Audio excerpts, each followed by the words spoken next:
हमारे समक्ष अनेक ऐसी कुंडलियां आती हैं जिनमें कुछ हमें काफी प्रभावित करती हैं और अक्सर हम उनके बारे में काफी कुछ सोचने को विवश भी हो जाते हैं।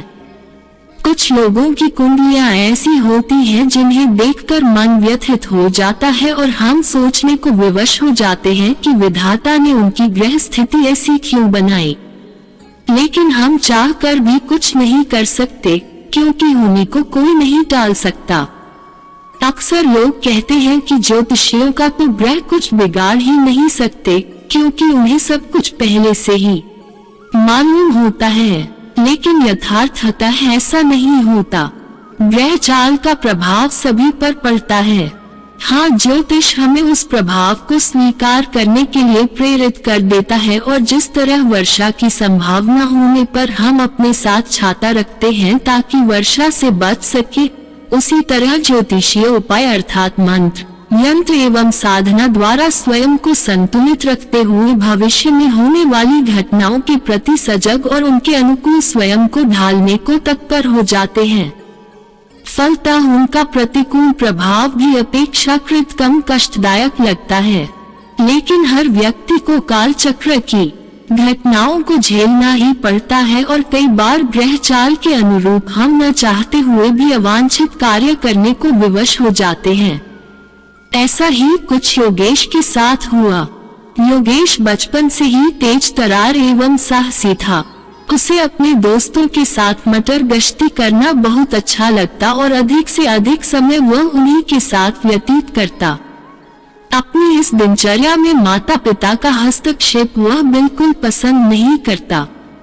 अपने कॉलेज के चुनाव में उसने अपने एक दोस्त का नाम अध्यक्ष पद के लिए प्रस्तावित किया और उसके प्रचार अभियान में रात दिन एक कर दिया। इस क्रम में उसे खाने पीने की सुध भी न रही। वह और उसके दोस्त बस हर कीमत पर अपनी पार्टी के उम्मीदवार को अध्यक्ष बनाना चाहते थे, परंतु दूसरी पार्टी के उम्मीदवार का दबदबा भी कम नहीं था और उसका भी विद्यार्थी वर्ग पर अच्छा खासा प्रभाव था। दोनों उम्मीदवारों की टोलियों में आए दिन तू-तू-मैं-मैं होती रहती और दोनों ही अपनी जीत के लिए कुछ न कुछ नया करने की फिराक में रहते।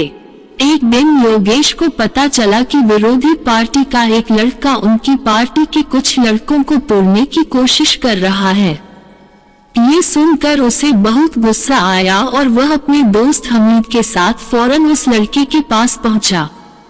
उस लड़के से काफी कहा सुनी हुई और उसे चेतावनी देकर छोड़ दिया, परंतु अगले दिन फिर उन्हें पता चला कि विरोधी पार्टी के लोग उनके विश्वस्त लोगों के खिलाफ कोई गंभीर मामला लेकर प्राचार्य के पास जा रहे हैं। जीवन की सभी समस्याओं से मुक्ति प्राप्त करने के लिए यहाँ क्लिक करें। हमीद का खून खौल उठा और वह विकेट बैट लेकर फौरन उनके पास पहुंचा। पहले काफी बकझक होती रही, लेकिन फिर नौबत मारपीट की आ गई और हमीद ने जोर से बैट से विरोधी पार्टी के एक लड़के के सिर पर प्रहार कर दिया, जिससे उसका सिर फट गया और उसकी वहीं पर मृत्यु हो गई। नवयुवकों को काटो तो खून नहीं। पुलिस के आने पर योगेश ने बिना सोचे समझे हमीद को बचाते हुए बैट से मारने का इल्जाम अपने ऊपर ले लिया और उसे गिरफ्तार कर लिया गया। इल्जाम अपने ऊपर लेते हुए योगेश ने शायद इसका परिणाम नहीं सोचा था। उसके ऊपर धारा 302 का मुकदमा चला, जिसमें परिवार की सारी संपत्ति बिक गई।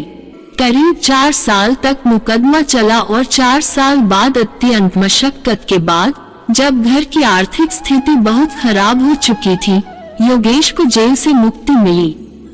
जेल में टीना ने, जो उसकी बचपन की सहपाठी थी, बहुत मदद की। टीना अपनी पढ़ाई पूरी कर वकील बन गई थी।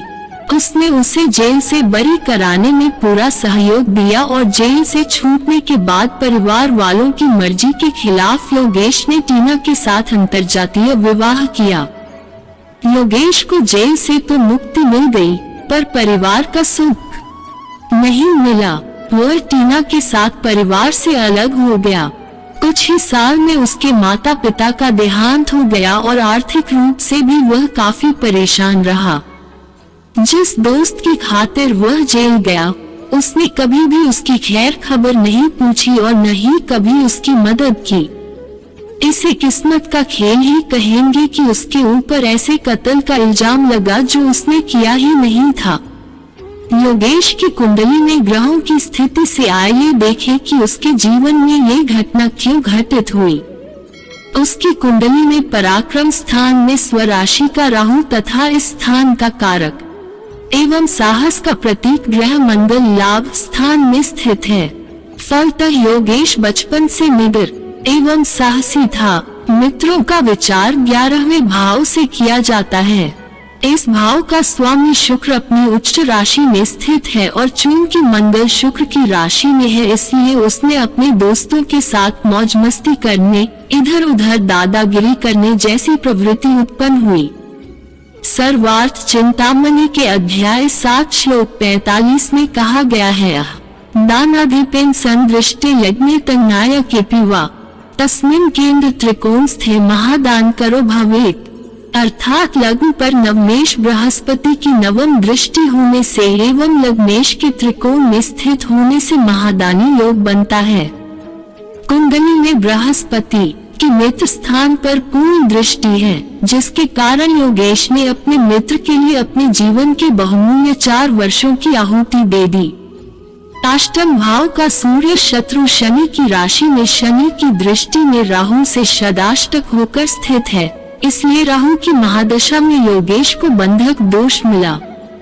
अपनी कुंडली में राजयोगों की जानकारी पाए। बृहद कुंडली रिपोर्ट में मन का कारक चंद्रमा सप्तम भाव में दोनों ओर से शनि एवं सूर्य से घिरा होने के कारण पापकर्तरी योग बना रहा है, इसलिए योगेश ने बिना सोचे समझे इतना बड़ा निर्णय ले लिया।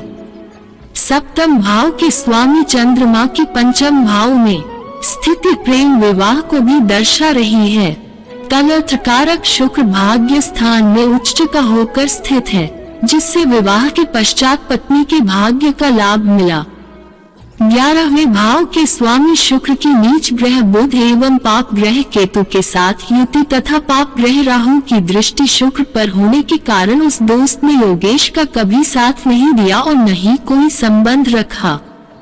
कुटुंब स्थान के स्वामी सूर्य का अष्टम भाव में होना धन एवं कुटुंब तथा पिता के सुख के लिए अशुभ है।